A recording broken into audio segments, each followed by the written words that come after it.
Земјоделците ја чекаат ветената помош од државата. За над 8.000 производители од источниот регион, новата година значи надеж за повеќе пари. Ресорното министерство за нив најави зелена нафта и поврат на персоналниот данок за остварени приходи до 1.000.000 денари, наместо до сегашните 300.000. Нема да плаќа ниту денар на државата персонален данок, тоа е едно од бенефитите кои ќе останат тие пари кај земјоделецот.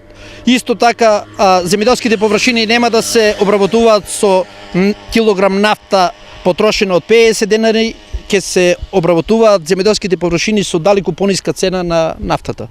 Тоа ќе остане исклучиво, тај бенефит ќе остане во џепот на земјоделецот. Освен ова, повозрасните земјоделци кои немаат право на пензија, очекуваат да бидат згрижени. Една мала група што ќе се згрижат, што ќе добијат земјоделска пензија постари лица од 70 години, значи и тие ќе имат некоја си нада за живот што досега не е било. Прва мерка на списокот за реализација е повратот на данок.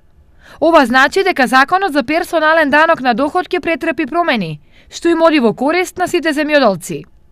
Кога ќе почне примената на останатите две ветувања, засега не е познато. Сепак, државна помош на земјоделците од истокот им е повеќе од потребна, зашто и годинава маката си ја продадоа за џабе, односно произведеното жито и ориз им ги откупија по производни цени.